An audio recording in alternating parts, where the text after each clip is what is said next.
Hello, internet. Listen, there's a young man who goes by Timothy Hamner Sr. Sometimes we call him Pastor Tim. Today, he is called The Pastor. Yes. And we have another person here. His name is Lyle E. Henderson, but he is more known as Prince.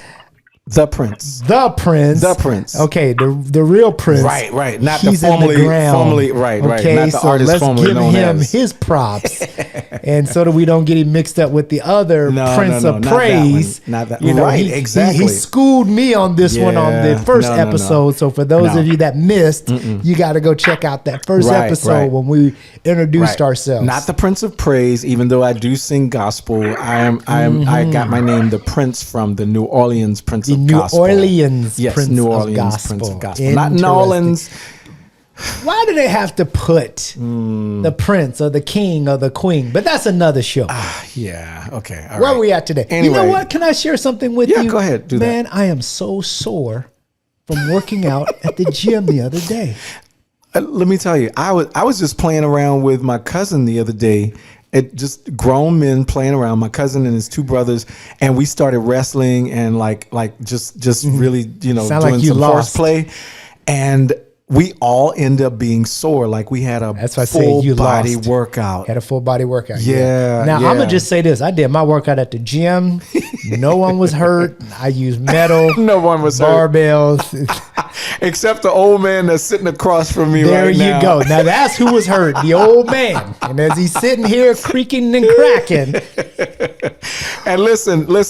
We are going to do our episode today. We're going to talk about that. We've talked about resolutions. Today is our We talked about, BODcast. the BODcast. The You heard BODcast. us say that on another episode. You heard it first. We're going to call this the BODcast instead of the podcast. But you're listening to the Pastor and the Prince. You can get in touch with us if you'd like to do that. Tell us all your ideas. Give us your critiques, good or bad. Good or bad, doesn't matter. Podcast at yahogo.org. That is PODCAST at the little A with the circle around it. You switched it up. YAHOGO.org.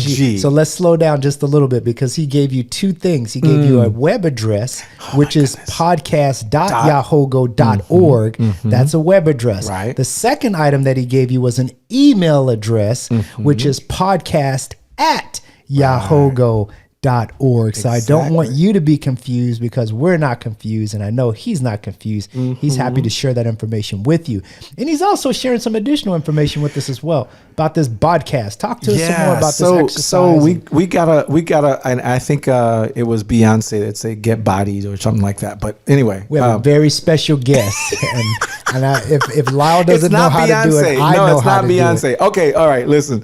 Before we run out of time and have to take our first break, I want to tell you about a very special guest that we have. Dear friend to the show. He's going to really educate us today and illuminate us, and he's going to tell me why I'm so dispel a couple sore. of myths. He's going to tell you why you're so fat and you can't get rid of that belly. There you go. That broccoli belly that you have. Hey. Listen to another episode to find out what the broccoli belly There is. you go. Or potato cakes. Exactly. But listen, this person is a longtime friend. We've been friends for over 30 years, I think it is. And That's 3 decades. I know. A long time. I was like 10 years old. Both of you are old. I was like 10. So Okay. he has his Master of Science in Sports Psychology. He has his Bachelor of Science in Exercise Physiology. And he has been with the New Orleans Fire Department for 24 years. 12 of those years, he has been a captain in the New Orleans Fire Department there in New Orleans, Louisiana. And also, he juggles more than one career. He's not only a real life hero. I love saying that because he runs into fires to save things, people, and places, and all That's that. awesome. Yeah. He's a first responder. First He's a responder. real first responder. A real life hero. That's right. He also has been for the last 21 years, he has been a certified fitness trainer. So he actually works at a real gym. Certs here. Yeah, he works at a real gym, and he has real certification. So he actually gets to tell us what to do. All right. Yeah. And while he has been with the New Orleans Fire Department, he's one of their hazardous materials specialists. Nice. Fireworks. Yeah. So he's one of the few who specialized in hazardous materials, and he has also been a physical fitness officer. That's right. So he gets a chance to train the new recruits that are coming on to the New Orleans Fire Department. His name feels like a long introduction. It is because our very special guest is on the hotline His right now. His name is Mr. Marco Iverson. Mr. Marco Iverson. That's right.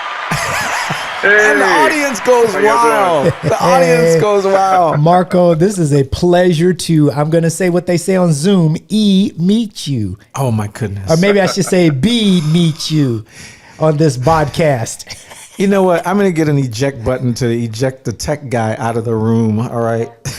Exactly. Oh my God. Him and his favorite sound effects. Marco, thank you so much for being on the show today. Thank you, Marco. We appreciate it. Thank you. Thank you all for having me. Thank you. Yes, sir. Listen, we're going to get right into it because in a couple of minutes we're going to take a break. But I want to, first of all, it sounds like you have quite a bit of study in the fitness arena and exercise and physiology and all those wonderful biological words. This sounds like a question. It is a question. So should we just go ahead and ask him? I want to ask him. Well, no. I want to ask him this question first. Okay, go for it. Marco, what was it in your childhood or maybe even in your young adulthood? Not that you're not a young adult now, but wait a minute, Marco, were you a biscuit boy? Okay, so to my question, what is it that gave you this passion that you wanted to include your career choices in fitness? What was that? Actually, it didn't start out that way. No, really. I worked out a little when I was growing up. Mm-hmm. I played some sports, never really organized sports. Mm-hmm. Okay, pickup games. But I did engage in some sports, mm-hmm. and I worked out a little bit growing up.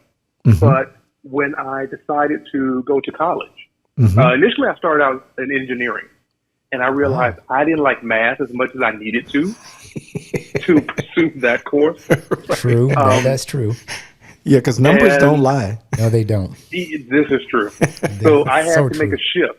Mm. And what I shifted to was physical therapy. Mm. And as I was getting my prerequisites for physical therapy, apparently whoever the gods of physical therapy are didn't want me to pursue that because every time I would get close, they would change the requisites, the requirement. Get out of here. It went from a bachelor's degree to a master's degree. Wow. That's interesting. And also, while I was still in school, it went from a master's to a PhD. Whoa. Nice. At some point. Wow. And at the age of 18, 19, 20, I couldn't wrap my head around being in school that long. Mm-hmm. So I needed to find a course of study that I could include what I've already been studying, but also get a degree. Gotcha. Okay, that makes sense. Yeah, that makes a lot of sense. Very practical. That led me to exercise physiology. Gotcha. Nice. Okay. Gotcha. So, can you give us a brief definition of what is exercise physiology? Exercise physiology is exercise, study of movement, physiology, how it affects the body. Nice. Okay. So, yeah, how movement, how repetitive movement, how organized movement, how planned movement affects the body, how it functions, and the changes it causes. Awesome. Nice. Thank you. I guess it really depends on your age. It depends on quite a few factors that they're adding into that. Yes? Yes. Age is a huge factor. Gender even. Wow. Because interesting. Depending on gender, we have different levels of hormones. And hormones can affect how the body functions, how we gain muscle, how we store body fat. Interesting. All those things are regulated by our hormones. So wait a minute, Marco, let me ask you this $1 million question, because I have an issue with this, because I'm one of those who don't like to do it. How important is the pre-workout warm-up? Now, before you answer that question, we'll be right back. No! We've got a break for you after these messages, because we're going to talk about resolutions. We're going to talk about goals, new advertisers, and we've got our regular word that we want to introduce to you. We'll be right back.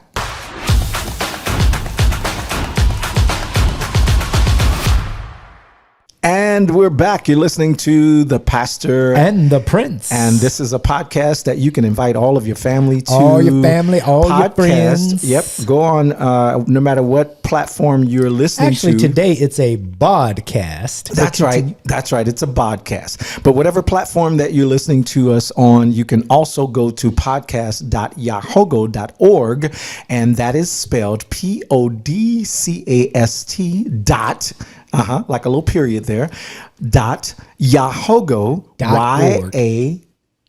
YAHOGO.org. I know, I messed that one up. You can blame me, advertisers, and those of you that own the website. So now, blame the pastor now. Pastor, you had a question for Marco.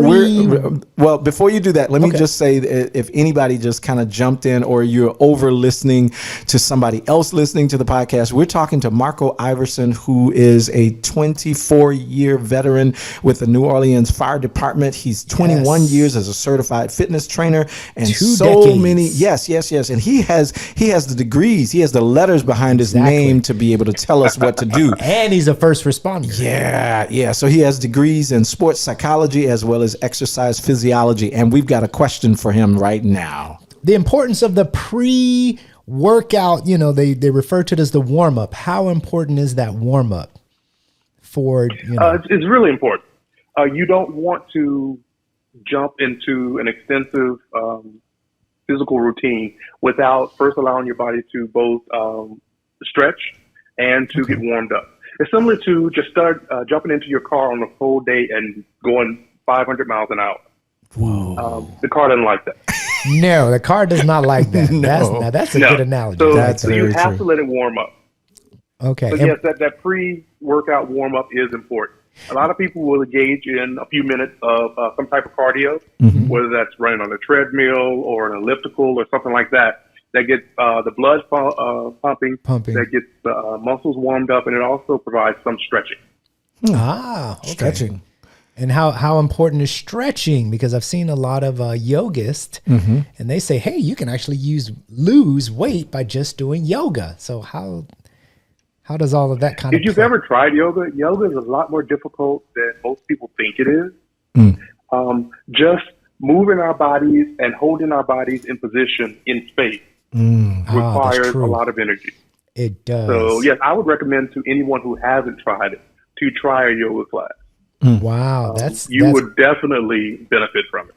Yeah, because I've actually done some yoga with a certified fitness trainer as well to end a workout, and it was very, I'll use this word, mindful experience. After I was done, I appreciate it, and that was really how he led me into, the yoga stances. So he helped you get your mind right. That's what you're saying. He helped me to understand that you thank the body for the things that it just did during that brutal workout. Right. And I thought it was interesting that, wow, this is how you end this. Okay, I won't be able to keep this up, but okay, I'm glad I'm with a certified trainer. Absolutely. Well, I promised you something. I promised our audience something. We always introduce a word to them. Introduce a word. And What's the word? Today, the word comes in a 2-word phrase. And we're going to talk about this. This is something that Marco has told me about for a long time. But before I tell you about this word, I do want to tell you that... don't you dare. We're tired of being not going to it. No, we're not going to it. We just want to hear the word, and then we want to hear from Marco, okay? But no, I want to encourage you. This is a podcast that your whole family can listen to. That your whole family can listen to. It's a podcast. Make sure that you email us if you have any ideas for other episodes, topics that you'd like to talk about. Give us the good, the bad, all of that. And email us at podcast@yahogo.org. During this episode, we're going to talk about resolutions, goals, BMI. We're going to talk about abs. We're going to talk about how to transform the body, all of that. Now, you ready for the word? You ready? Finally! You ready for the word? Is there a drum roll involved? All right, yeah, there's a drum roll. He didn't do that sound effect. I didn't do the drum roll sound. We got to find one. Exactly. Okay, the word is called body dysmorphia. Body dysmorphia. Body dysmorphia. So this one today, I'm introducing actually two words. It comes as a package. All right, and body dysmorphia. Wait a minute, we have enough packages on Christmas. Go ahead. Exactly. Listen, You weren't supposed to laugh at that, by the way. Okay, body dysmorphia. This is something that Marco introduced to me years ago, and Marco, you can chime in after this if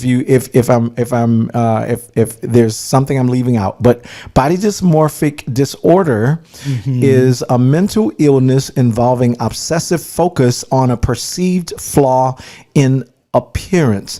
The flaw may be minor or imagined, but the person may spend hours a day trying to fix it. The person may try many cosmetic procedures or exercise to excess. So, which Marco, is not good. Yeah, Marco, body dysmorphia. Talk to us. Tell us what that's about. That was a pretty thorough definition. I got a good grade. He said that was a thorough definition. He didn't say that was a good. Whatever. Keep going. Go ahead, Marco. Give us your take on it. Basically, it's when the body with the mind's image and the actual image don't align. So a person can look in the mirror and see something grossly different from what actually is. Yes. And in my line of work, usually it's one of the two extremes. Okay. It's either they will see themselves significantly larger than they actually are. That's where anorexia comes from, right? Or produces anorexia. Both anorexia and bulimia. Okay. And they will spend hours a day trying to correct something that actually isn't there, but that they imagine. So it's a mental thing. To be something that needs to be fixed. It's considered a mental illness. It's a mental illness. Yeah. Oh, that's scary. And, go ahead. Well, I'm sorry. The other extreme is something that's termed bigorexia. Bigorexia, which is and it's more common in men. Okay, I wouldn't doubt it. And it is when a guy who is, a bodybuilder type, but he sees himself as being this 98-pound weakling when he looks into the mirror. I know somebody like that. I know, and I think I may have even inboxed you. Smaller. Yeah, I may have even inboxed you, Marco, about a particular person. He's a minister, but he's huge. His one bicep. You know this person. I'm not going to mention the name. I'll tell you off air. But his one bicep is like big as both of my biceps, and he's always saying, "I wish I could be bigger." He's like, I can't grow. And I'm like, what are you talking about? You're huge. Well, no, I think what he might be talking about, and this is where Marco can help us, there is a difference between a sloppy muscle and a clean muscle. That's true. But Marco, thoughts on that? Because I'm noticing that there's certain people that have muscles and is mixed with fat. That's like, and then you have those that are almost like Mr. Olympia. Those people have very little body fat. That's like the person with a big belly who says, I got abs. They're under here. Exactly. Well, no, some of those bodybuilders, they actually have stomachs. But once they go into competition and they get oiled up and they suck in that stomach, you see their quote unquote six-pack there. But I wanted you to kind of talk about that or kind of help me out with the difference you hit it on the head when you said body fat percentage. Okay. Correct.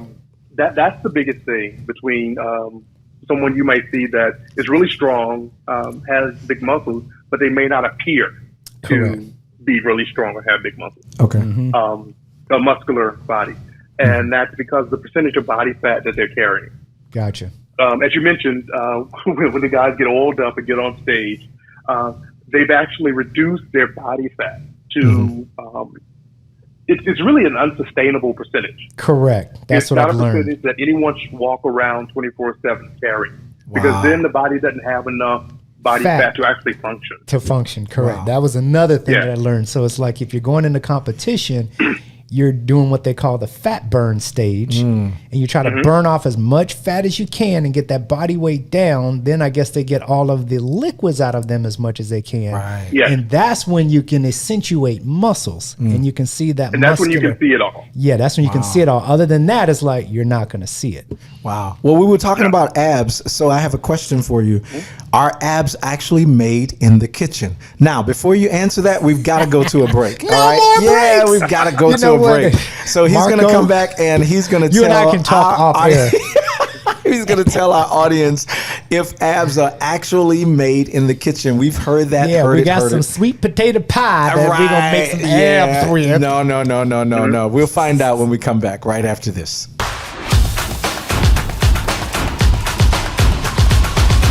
And we're back. You're listening to the podcast of... The BODcast of... I forgot about that. The pastor. And the prince. Yeah, he keeps forgetting that this is a fitness That's BODcast. Right. This is a BODcast. And we are BODcasting, good things for you. And there was something that we were just about to talk about just before the break, which is BMI. Yeah, well, I like to do these teasers. So, but we have to go back abs. to something about body. Right. So before... I'll talk about it. Oh, okay. You're going to bring it. Before we talk about if abs are actually made in the kitchen, and before we talk about how to stick to your goals and how to transform your body, we're going to go back and just dib a little bit on body dysmorphia. Is it butter? Butter. Keep going. No. Marco, tell us a little bit more about body dysmorphia. Well, there is an important distinction between having the actual disorder and just having a distorted body image. Okay. Distorted body image is that you just think that you look a certain way, you actually don't, but you're able to function throughout your day. That's what I was thinking. It's pseudo. It becomes a disorder when fixation and or trying to fix that disrupts your normal daily activity. Yeah, obsessive. So, compulsive. So if you just think you look a certain way, but then you're able to function throughout the day, then, it's not an actual disorder. You're fine. But if you think you look a certain way and you spend 12 hours in the gym every day trying to fix it, and you structure your whole entire day around eating certain things or making sure that you get this many calories in, it can become so intense. Wait a minute, Marco, you said something there. 12 hours in the gym? I hope you don't know anybody that does that, unless they own the gym. There are people who do There that. are people that spend excessive amounts of time in the gym. And there are even people who, they're so fixated on this that they will measure the amount of food that they take in to their body, and then they will measure the amount of things that go out of their body. Yes. Well, let me throw one at you. I knew this lady who is so just like obsessed with her being a certain weight and staying at a certain weight. She counts her calories, like down to the T. But this is something that I had never heard of. And I'm wondering, with your definition and with your explanation, Marco, if this fits into body dysmorphia, because she actually... anybody around the holidays or around special days, there's treats that come and, certain things that you may not eat on a regular basis. And you're like, okay, I'm going to indulge. Yeah, I'm going to indulge in this for today, that kind of thing. Because Marco and I used to have this thing where he said, that food is fair game, but desserts have names. And, it's like you leave stuff in the refrigerator. Hey, you can eat whatever food is in it. Desserts have names on them. Okay, you got to ask. You'll fight over some desserts. You got to ask before you eat that piece of pie, That's my little Debbie. Oh yeah. The one with the cherry rolled on the inside. Well, let me tell you what this lady did. She was counting calories so much that even on special days, she wanted to taste what it was that was special. So she tasted it and went and took it out of her mouth before she swallowed it, because she let her taste buds give her the enjoyment of it without swallowing it. I'm gonna leave because that she didn't one want to alone. take the calories. There's so many ways I can go with that. No, don't go anywhere. Wow, that is So Marco, do you actually Clinton consume? said he did not inhale. Right. It Do you just actually stayed in the front of my mouth? That person under his desk probably said the There same you thing. go. So listen. There you go. So now we're back to There you go. The blue dress or the purple. Right. On this BODcast. There you go. So Marco, in a case like that, do they actually consume the calories if they put them in their mouth just for taste buds? No, your body has to digest them. That's why she. So she was as long as you smart keep in it in doing your that. mouth, As long as you keep it in your mouth and Yeah. don't swallow, and it goes to the digestive But a tract. person- I mean, Yeah. well, there will be some. I mean, because your saliva will digest some. I was gonna say, break down it's- some of it. it's a and you will minuscule swallow. amount. I mean, there will be a minuscule. It's going to be Yeah, something. minuscule. Yeah. That's it. Yeah. And she Wow. probably But obsessed it over won't that be- minuscule amount. She probably did, and Yeah. probably worked that off. Yep. If she's that serious, she probably did. Yeah. She probably yeah. did. Because Well, listen, most people don't know about the don't swallow piece. yeah. Because they'll just put in the. Yeah. They'll just eat. Well, I'm just talking about those who enjoy eating. Right. Right. And that's what I'm saying. That's the Yeah. problem when you and it's all in the head. But that's a good thing. That's a good thing. He gave us some real good pearls of wisdom Yes, there, because on that when you one. digest, that's where the calories come from. That's where they come from. Listen, we're ending. We're getting And to making the sure that end we have of good our. digestion as well. Yeah, Oh, we're boy. getting to the Wait a end of minute, our you were about to episode, ask and I've got a about couple of BMI? things. Yeah, Yeah. I've got a couple of things. So we're gonna Let's go speed over through just these a little bit. Yeah, Don't so, speed through too much. We pay Okay. the bills on this one. All too. right, all right. Since we have our guests, let's do our Okay. guests right. Let's All give right. them some talking time. Absolutely. Well, you Marco, talked back about to you in studio. you talked about you had to shift between engineering and physical therapy. So I know that sometimes in fitness you do have to shift, and you do have to really get to the point where you switch from doing one thing or the other. So I want to ask you about resolutions. So we know that in the beginning of the year, that's where everybody makes their resolutions, and they just jump into everything they want to jump into, and they're like, I'm going to join the gym and I'm going to do this fitness, and that's about January, February, and then March. It's like they're in a crowded gym. Hey, fizzle. Yep, Wah, yep, wah, wah. and that crowd goes away. I'm sure you've seen that once or twice, right, Marco? Every year. Every year, Every like year. clockwork. That's a So- good way to get paid. So, what can you tell our listeners today that allows them to stick to the plan? What could they do to really really deal with that? I mean, is it like a complex strategy, or is it just like pep talk to themselves, or is it visualizing? What is it? Actually, it's a little bit of all of that. All Okay, of those are nice. good points. All right. Those are good. One is, well, the most important one I think is don't try and do too much too fast. There you go.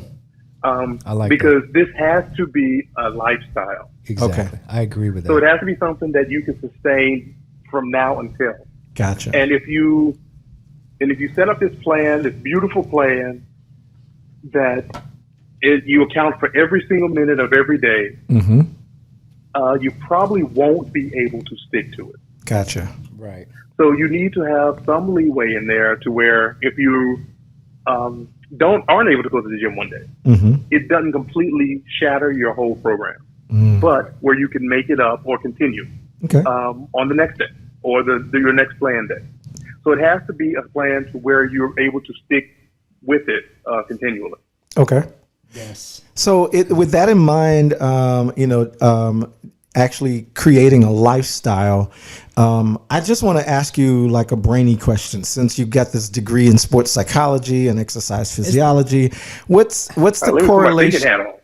Exactly. Right. What's the correlation between fitness and the psyche, the psychological factors? What's the correlation between those two?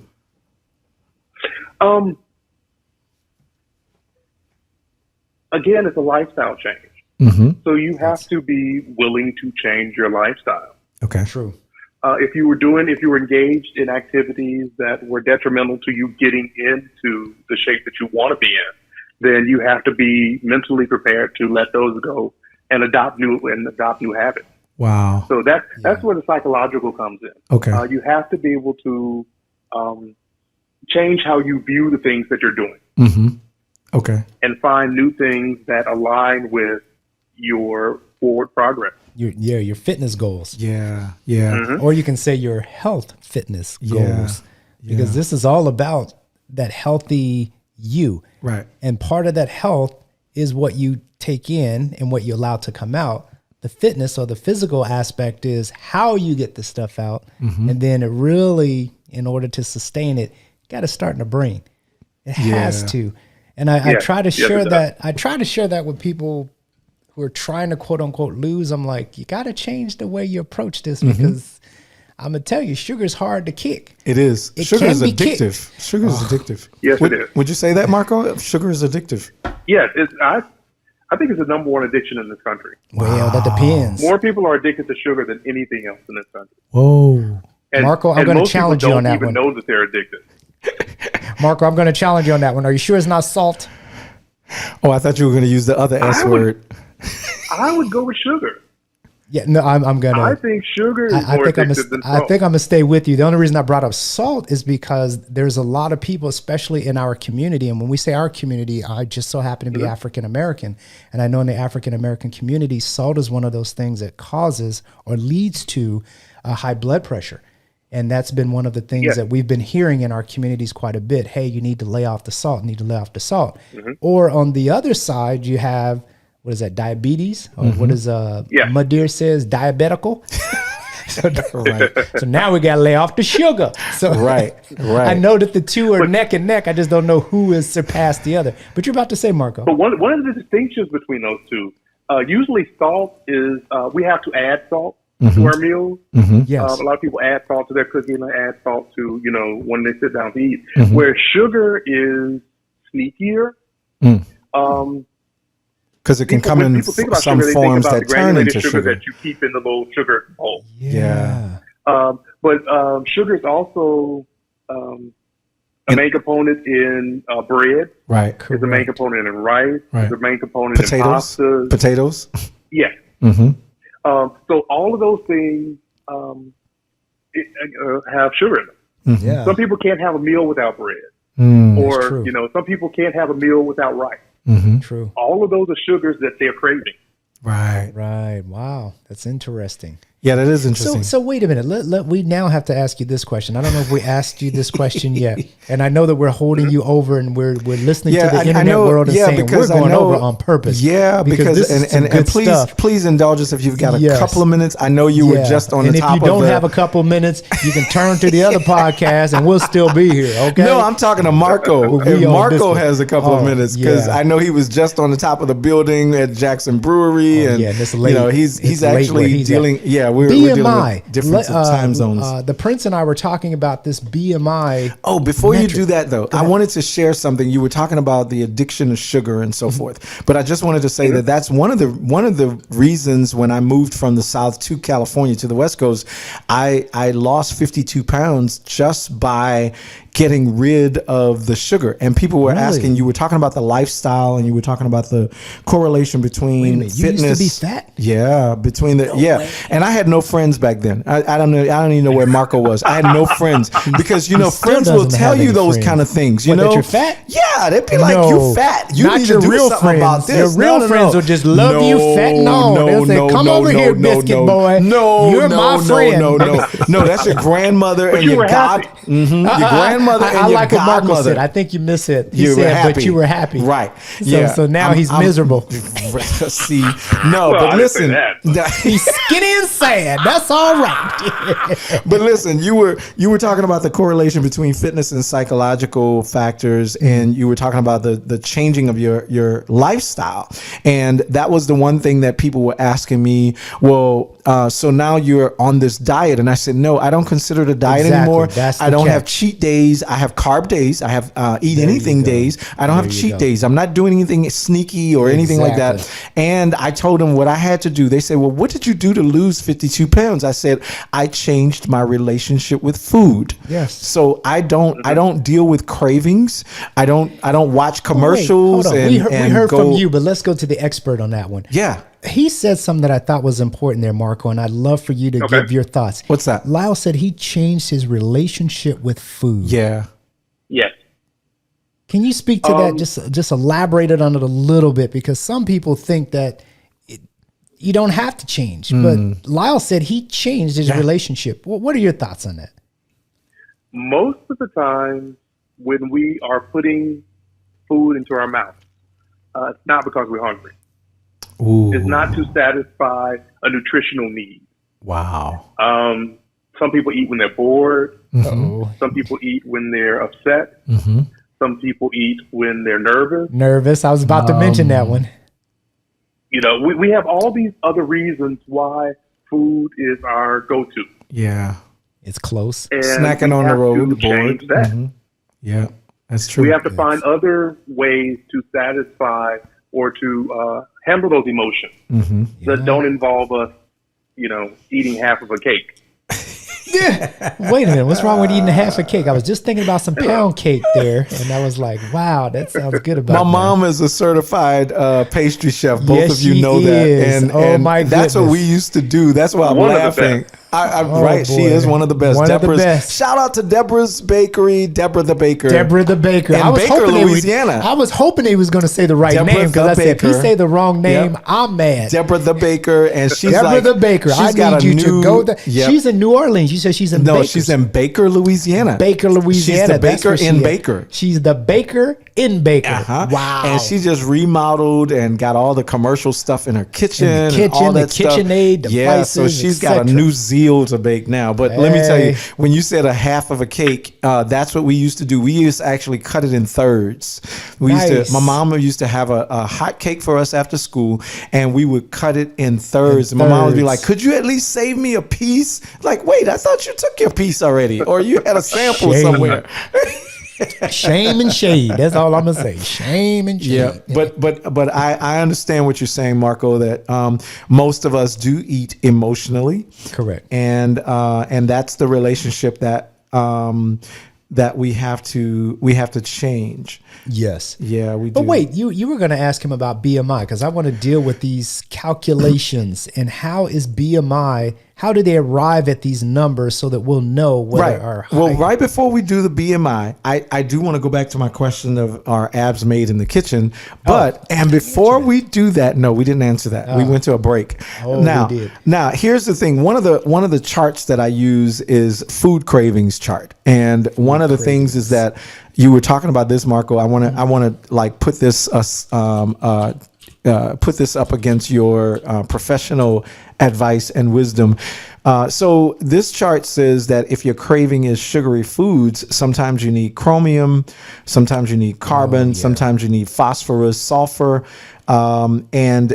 instead of you when you crave the sugary foods, get what you need instead of what you're craving. Do broccoli, grapes, cheese, chicken, fresh fruits, cranberries. Get enough sleep. Yeah, enough sleep too. Get enough That's protein. True. Spinach, and raisins, chew some sweet gum potatoes. Yeah. without the aspartame. Well, I'm saying that there's another factor, right, without the risk. aspartame. We mentioned aspartame with all the paint thinner and all that stuff in the ingredients. We Another mentioned that show. on another show. Yeah, Okay. y'all look for that. Y'all look for that that episode on We're touching on pharmaceuticals, the war on everything. drugs. But what do you think about that, Marco? Sometimes when you're craving something, is it that your body is really asking for something else that you're really not giving it? Nutrition is not my my degree, Gotcha. Makes sense. so I'm not 100% Okay. on that. The information sounds correct, Mm-hmm. and a lot of times, what we get from one item is also found in another item. True. So I can see how that could be correct. Gotcha. Okay. Gotcha. That does make sense. So it sounds like That's we some have to do another intellectual episode honesty. about nutrition. You know what? And we can bring in a nutritionalist. Nutritionist. Yes, I have nutritionist. some friends Yes. who is in the space. Absolutely. Now, Marco, can you answer that question for me? Are abs actually made in the kitchen? Are they made in the kitchen with the sweet potato Yes, pie? they are. They are. He said they Tell are. us. Yep. Tell us. How do you make abs Sweet in the potato kitchen? pie is the enemy of an ab. I'm just, And that's one of the reasons why we have Hold so on. many Is it problems. because of the crust or is it because of the filling? It's because of the word sweet. Oh, yeah. Okay. and pie. And pie. Right. Sweet and pie. And There pie. you It's go. probably fine. There you go. It's like 50% sweet and the other And 50% it's pie. Yeah, there you go. But no, you were saying about the abs being made in the kitchen. Go for it. Yes, they are, because you can't out exercise a bad diet. I've heard about impossible. that. Yes. Wow. And the reason for that is you take in so many more calories than you're able to Exercise out. expend in And burn in out, a correct. reasonable workout. Reasonable. Yeah. Unless you're doing a 12-hour I'm workout. from New Orleans, so and most of the people that I work with are from the New Orleans area. Yeah. Correct. So I give the analogy of a Thanksgiving meal, which is for most people probably their largest meal largest single meal they will have In the a year, entire year. Yep. throughout the year. That's true.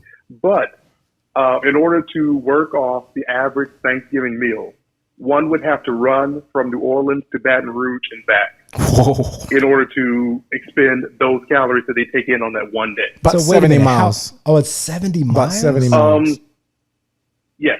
So to New Orleans, from New Orleans to Baton Rouge, and then back to New Orleans. And back. Oh, like 140 miles. And back. Whoa. So Why so Yeah. many? Because I'm thinking if you can run 9 miles, you'd be surprised how much you can burn after running 9 miles. The problem is after eating all that food, you may not make the full 9.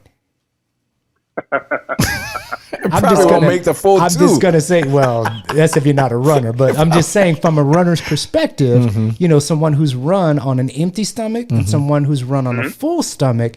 When you're running on an empty stomach, it seems like you can run for days. The only thing that you miss is the hydration. But when you're running on a full stomach, where you're not running as fast because that stomach is kind of talking to you, but you can still make it through the run. So let's hear what the professional has to say. That's right. That's why I'm asking the question. Well, have you ever wondered why you get tired after you eat? Sometimes. Once the body takes in food, it has to digest that food. True. So in order to digest the food, it takes blood from other parts of the body and it sends it to the digestive system to try and break all that food down so they can, disperse it into the ways that it needs to go. Mm-hmm. So if you're running on a full stomach, your body's also still trying to digest that food. So Bingo. Your body's actually trying to do two different things at the same time. So you don't have the same amount of energy. Correct. Wow. That's true. As you would if the body did not have that task for trying to break down the food that you just taken And you in. could just focus on the run. Yeah, that does make sense. What you just said would be what one of your favorite media moguls would say. That's an aha moment. That's definitely an aha moment, because I can tell you that was the one thing. Well, here's what was interesting and the reason why I brought this up. Okay. Because lately I've been training to do a marathon. And I can do a half marathon easy. No problem. Don't really need any snacks or nothing in between. I can do that no problem. But I was told that in order to do the longer runs, you have to eat something so that you have something to burn. And I've noticed after you get into 9 miles, 10 miles, 14 miles, that's when you find out you need something to burn. Wow. Because without the burn, you're going to stop. And it's going to be because you don't have enough fuel. And I'm finding out that eating is a part of the fuel, especially if you're going to do 26. And that was where that question was really born out of. Is that also like the caloric intake? Like you're taking in actual calories? Marco? Well, the caloric intake is the amount of calories you take in at any given time. Oh, okay. So your caloric intake for the day is how many calories you take in a day. Yeah, that particular day. Your caloric intake for an hour is how many calories you take in during that hour. Right. Okay. So yeah, it's any specific time. Okay. Gotcha. Okay. I'm not a runner, Okay, no worries. but based on I the love his physiology disclaimers. I'm not a nutritionist. I'm not a runner. But no, that's fine, because it provides clarity and intellectual I wanted to have a starting honesty. point. Right. I got you. Go ahead. I would think that if you were able to intermittently take in some light snacks during your run, even if you aren't exactly hungry at that time, Correct. that might aid in your run. And you're basically saying what other distance runners have shared. You'll take like little pellet packets with you, so that while you're out there and you feel low on either energy or whatever, you take one of these pellet packs, or you might even have a water pack. and you just drop that in. That'll give you the energy that you need to make it through the next, I'll call it stage, because it's weird. Once you get out there, it's really mind over body, and your body's saying, hey, we can make this. Let's go. And then your mind is saying, or your body is saying, yeah, we can make it if I got enough energy. If I don't have enough energy, I'm going to stop on you. So I wouldn't wait until you actually feel like you're out of energy. True. If you do a little bit every 5 miles or so, or every, set a period for yourself. Right. Every 3 miles, I'm going to take in, 50 calories of whatever I'm carrying with. Apple slices or oranges or whatever. Yeah. That's kind of like hydration, with the concept. If by the time you actually feel thirsty and really need the water, you're dehydrated. You've waited too long. Yes, that's exactly what it's like. Okay, so now BMI is what it's called. BMI, body mass index. So here's what I found. And once again, I like to throw this against your wisdom and your training and your wonderful education, Marco. We'll start wrapping it up. Yes. Soon. And by the way, those of you that are listening, we are talking to Marco Iverson. He has a degree in sports psychology and exercise physiology, has been with the New Orleans Fire Department for 24 years, 12 years as a captain. Of platoons. That's right. And he also worked as a physical fitness officer, where he trained recruits that came in to get them fit to be a part of the. And this is where this BODcast. This BODcast. That's right. BODcast. And for 21 years, he has been a certified fitness trainer there in New Orleans. So we're talking to him, getting all this wonderful wisdom for all those people who started off. Yeah, all those people who started off in January and went to those crowded gyms, and then you just fell off sometime in March. This is who we're talking to. That's right. We're talking to February. I was trying to they give them. They stopped at Black History Month. No, they stopped right before Valentine's Day. It's like all those chocolates. Yeah, exactly. Okay, so BMI. We've heard about this. It's called the body mass index. Body mass index is a value derived from the mass and height of a person. The BMI is defined as the body mass divided by the square of the body height, and is expressed in units of kilograms, or what's the M2 square? What is that? M2 square. M2 square. Well, we'll ask the pro here. No. He already told us that he wasn't good in math. That's why he left engineering. That's why he left engineering. That's true. You gotta listen when y'all guests talk, okay? Resulting from mass in kilograms and height in meters. That's what it is. Meters.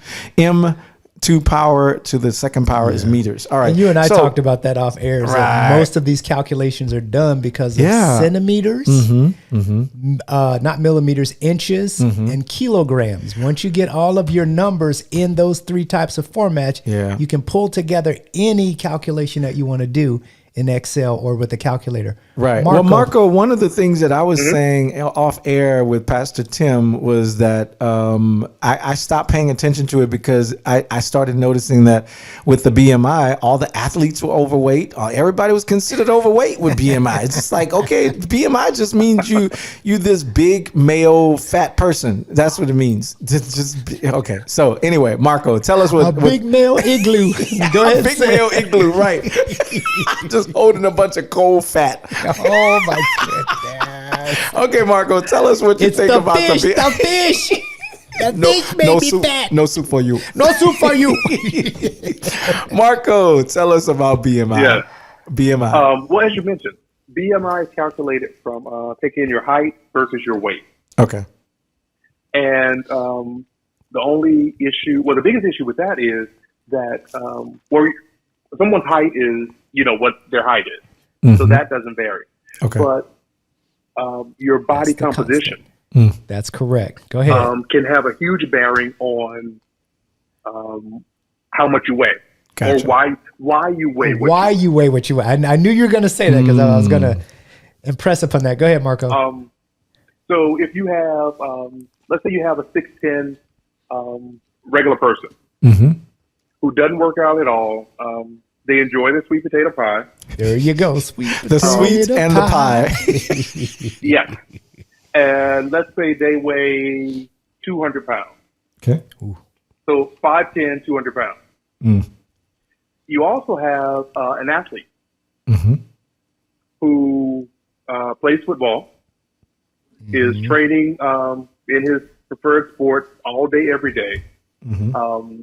Does cardio, lifts weights. He also is 5'10" and weighs 200 pounds. They will have the exact same BMI. BMI, correct. And one, even though one is significantly fitter than the other person. One person, the regular person, his pant size may be a 36, 38. 5'10", 200 pounds. Because they played 38, 40. Yeah, the only reason I say that is they played with some of the sizes now. And pants that used to be one size, even for men, they done switched it up. So I'm just putting that out there for the internet. Unless you're ordering from Asian countries. When you're ordering from Asian, it's even worse. You're going to be a double X or a triple X. So just put that out there. Right. They're medians, and it's based on median size. Go ahead, Marco. The athlete, again, 5'10", weighs 200 pounds. He may have a waist size of a 32. Bingo. Yep. Or a 30 even. Yep. But again, they both have the exact same BMI. Yep. Because body mass index does not take into account what your body is composed of. What is composed of. And I was going to bring that out. And this was something that the Prince and I talked about off air. And I learned this from a book called The 6 Hour Body, but that's not the name of the book. It's for those of you that are familiar with the blog. And I can say this person's name because he's a wonderful author. His name is Tim Ferriss. But for those of you that are familiar with Tim Ferriss' work, he had mentioned that in his book, and he gave approximately 6 ways to get your proper body weight. And none of them included, quote unquote, the classic scale that most of us have. And I was like, that's something that I'll have to make a note of because, all things are not going to be the same when I'm looking at metrics like BMI, BMR, RMR. These are all these numbers that they use and, to help you with your fitness journey. So, well, I do appreciate you and your time, Marco. Thank you, Marco. What we're going to do is we're going to go Thank you all for having me. Thank you. No, we enjoyed you. We enjoyed you. Listen, there are two questions that we didn't answer, and what I want to do is go to a quick break. And we'll be right back to answer those questions. Yeah, to do a wrap up in like maybe 2 minutes. Can you hang around with us for 2 more minutes, Marco? 2 more minutes, Marco. Yes. Thank you so much. Thank you, sir. We'll be right back, y'all. Be right back.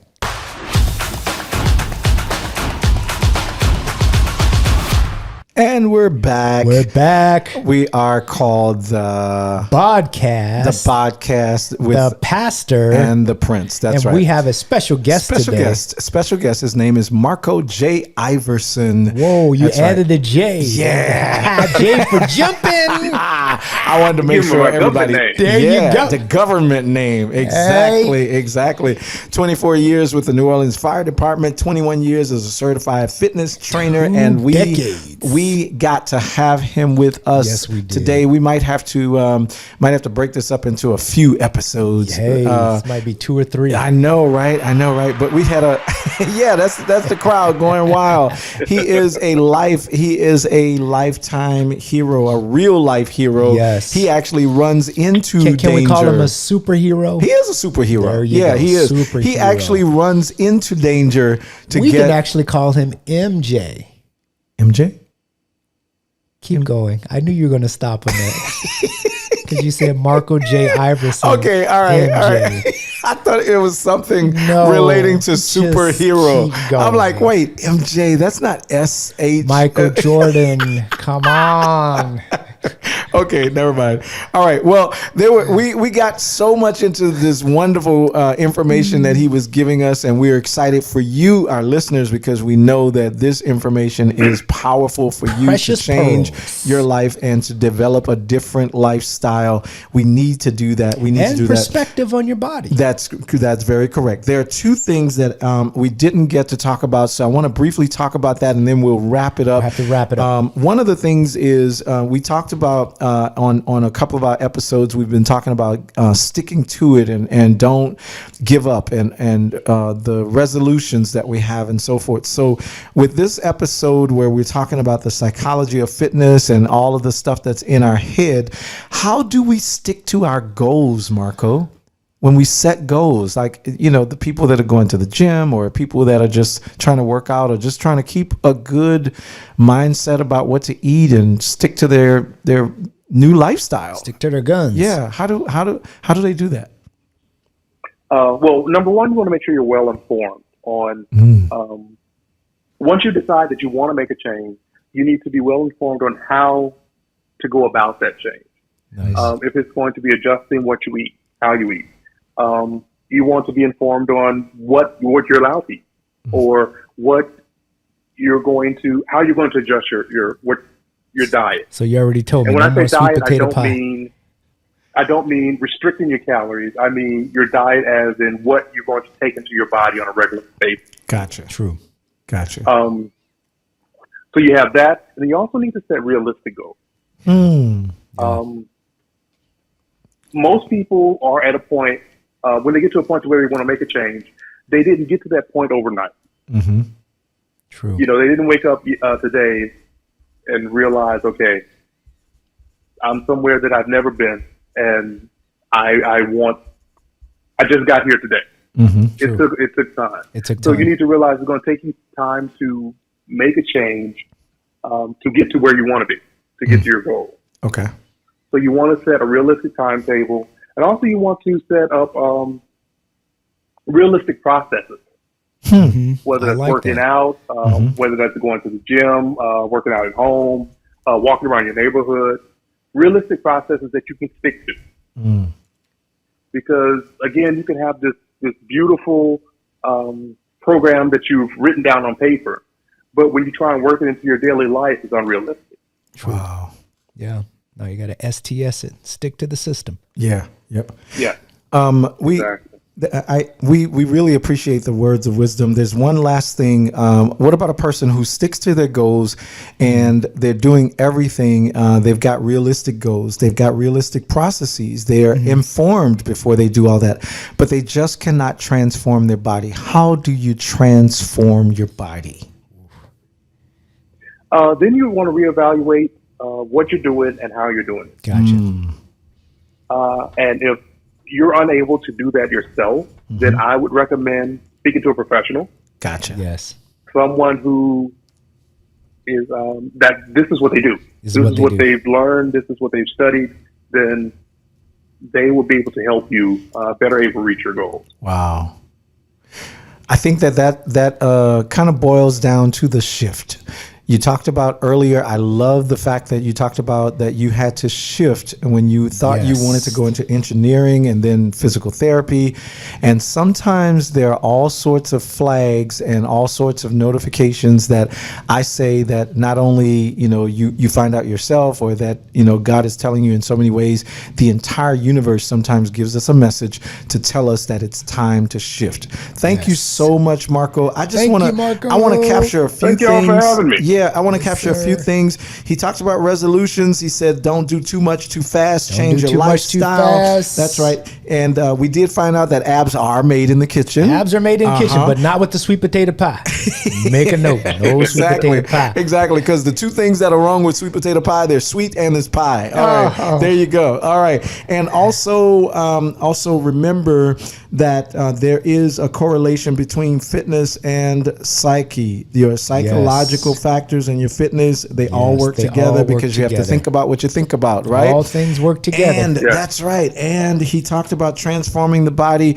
We have to reevaluate everything. And if you can't do it alone, talk to a professional. Get professional help. That's what they get paid for. Pay the man or the woman. Sometimes it's just above your pay grade. Most things are above our pay grade. Thank you so much, Marco. We certainly appreciate it. We've been, our guest is Marco Iverson, 24 years with the New Orleans Fire Department, 21 years as a certified fitness trainer, and we are so blessed to have you on our show today. Thank you. Thank you once again, Marco. Thank you all.